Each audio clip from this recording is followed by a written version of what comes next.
Hey guys, and welcome back to my world. Now, today I have player detection turrets for you. So what it is, this building looks kind of, innocent. If you go inside, it looks all kind of okay, except there's no access to the top. But apart from that, it seems that you can approach it safely. Now, I am in creative, so I've set it up so it doesn't shoot me when I'm in creative. So if I now change my game mode, okay, to adventure mode, it's a totally different story. Okay, so if I move slowly forward, you'll see that it'll keep on shooting arrows up, right, and it'll just keep on firing arrows until I am out of range. Now, the reason I set the range for where it is you don't, for people who kind of run, if you run, you are going to run into a hail of arrows. So yes, it does fire when a bit before, but it's just to take into consideration the speed that someone is traveling at. They're not just going to be standing there. So let me just really get in here. Okay, so as you can see, it's a nice smooth tower with no visible indication that it is quite deadly. Now I'm using arrows, but you don't have to use arrows. You can use fire charges. Now I could have used fire charges, but that will kind of destroy my little bridges, which probably could not be not a bad idea. Right, so how does this work? So let me first of all just go back into game creative. So it is all run from these 4 command blocks. So it's a very, very basic command that just says test for at player at the following coordinates within a 3-block radius that is in game mode 2. Right, that's it. That's the command.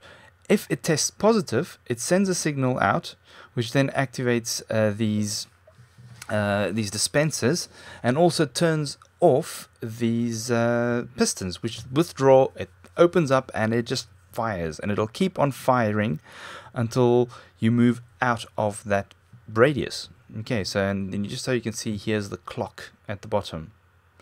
Okay, so it's a really, really very basic contraption, but it is quite, if you don't expect it, it's quite a nasty little surprise. Very, very, very nice and very, very handy for adventure maps, traps, and so forth.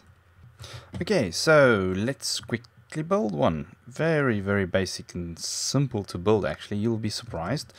Right, so I'm just going to take it one off the ground, like so. And I'm actually going to use the command block as its own clock. So I'm going to do that, and then just add my clock over here, like so, and in, and so. So there we go. We've got our very own clock using the actual command block as, the main thing. Right, next we want a comparator over there. Then we want a dispenser. And while we're at the dispenser here, let's just fill it all up. Okay, so what's going to happen is, if I now add in a command that says test for at player, okay, it'll just start shooting because it detects the player. But what we're going to do is we are going to go radius equals 15 and mode equals 2, so just so that I can actually work with it without it going off the whole time. Right, so the moment I am in mode 2, so let's just change my game mode 2, you'll see it'll detect me and it'll immediately, and the moment I move out of range, it won't shoot me anymore. There we go. Okay, let's just get back into creative. Right, so that's the first part. Very basic, very, very simple to do. Right, the next what we want to do is we want to add a redstone repeater over there. Right, what we need to do next is to add our sticky piston. So first of all, we need a couple of blocks up like that. We're going to need some redstone dust. I always have trouble with this bit. We'll pop a block on there. Right, pop a torch on top of the block, and one in front of the block, like so, and bang in a piece of redstone dust, like so. Then we are going to add our piston up there, like so, and we're going to add in our block in front of it, like so.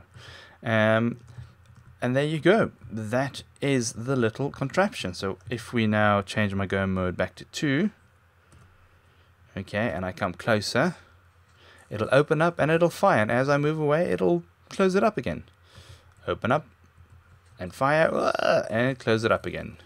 Open up and fire, and close it up again. And let me just turn back again to 1, and that really is it. So all you now need to do is just hide everything like so. Oops. So the only little drawback is you do kind of need like a ledge or something over here just to hide the piston. But I mean, you can find clever ways of, you know, blocking it or hiding it or things like that. But there we go, a relatively inconspicuous wall that has a nasty little surprise to people who, to players. So there we go. Now that is quite a... Using the radius is actually pretty cool because it'll keep on firing, there we go, until you die. Dragnoz was shot by an arrow. Ta-da! Did I? Yay, that's me. Cool, guys, thank you very much for watching, and yeah, as always, I will check you all later.